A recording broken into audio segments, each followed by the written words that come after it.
Hi guys! Samahan niyo akong suportahan ng pamangkin kong si Kyrie para sa kanyang first ever pageant. Nauna na nga ako sa school nila dumating at Diyos ko, ang init talaga naman. Buti na lang at pwede pumasok sa dressing room ng mga contestant. Pogi naman ng pamangkin kong ere. Buti nga at napapayag ni Mami Regine. Ending anniversary ng kanilang school at madaming ang ganap tuwing ganitong okasyon. Siyempre, nariyan ang mga supporters. Alala ko tuloy ang high school days. Naku, napakasarap ng balikan. Ikaw ba?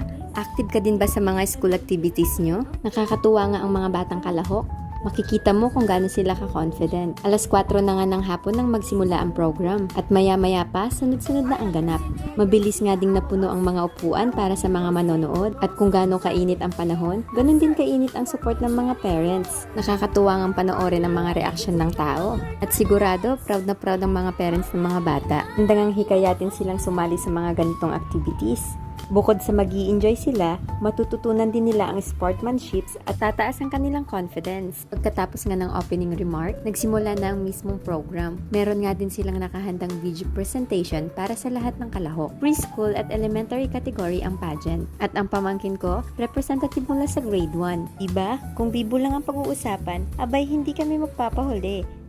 Manalo matalo, ang mahalaga nakaranas sumali sa mga ganitong aktibidad. Dito nagsisimula ang lakas ng loob at tiwala sa sarili. At sa anumang patimpalak, hindi laging korona at papremyo ang mahalaga. Minsan, sapat nang makitang init ng suportang matatanggap mo sa tao. Maya-maya pa, lumabas na ang mga estudyante para sa opening dance at syempre, lahat ng kalahok para sa kanilang first appearance. At lahat nga ay bigay todo para sa kanilang production number. At nako, kagaganda at gwapo nga ng mga batang ere at ang mga manonood, grabe ang hiyawan. Masuportahan lang ang kanilang pambato at aba, ang mga preschoolers, hindi rin papatalo sa sayawan. Sa taas ng energy, nagmistulang practice, char. Hindi man sila sabay-sabay, at least todo bigay at smile ang lahat. Dito na rin pala binigay ang unang set ng awardees. At nakuha ang pamangkin ko, hindi nga natawag. Makita mo nga naman sa mukha niya ang lungkot, pero ayos lang yan. Tuloy pa rin tayo. Nariyan din ang mga chikiting na nagpamalas ng kanilang galing at talento, habang ang mga kalahok ay nagbibihis para sa susunod na segment. Hindi ko na nga nakuhanan ng ibang part ng program dahil labas-pasok ako ng dressing room para silipin at i-share ang pamangkin ko. At ito naman ang kanyang talent.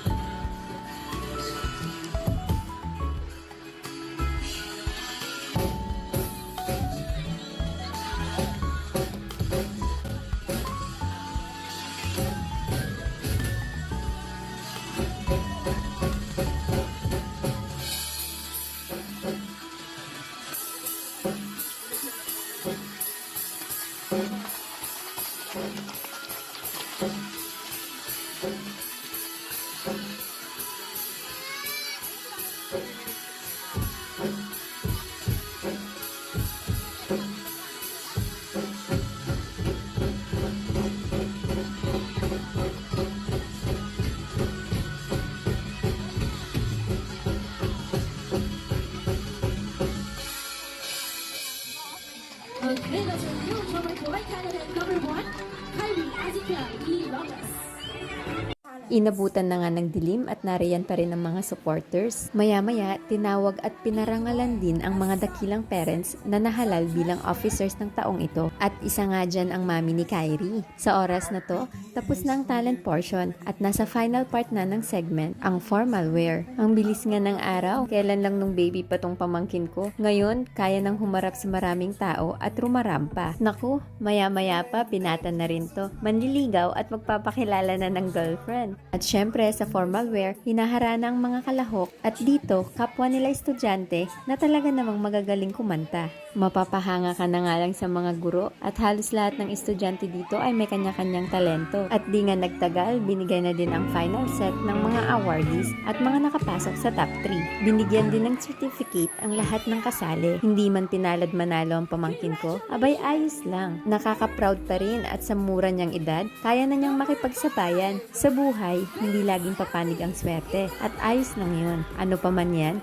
ang mahalaga nagpatuloy at lumaban ka ng patas. Kudos sa lahat ng mga guro at syempre sa mga proud parents. Shoutout nga pala sa kuya ko na nasa Korea. Hi Kuya Jovan! Baka naman. O siya, hanggang dito na lang. Salamat sa panonood. Bye!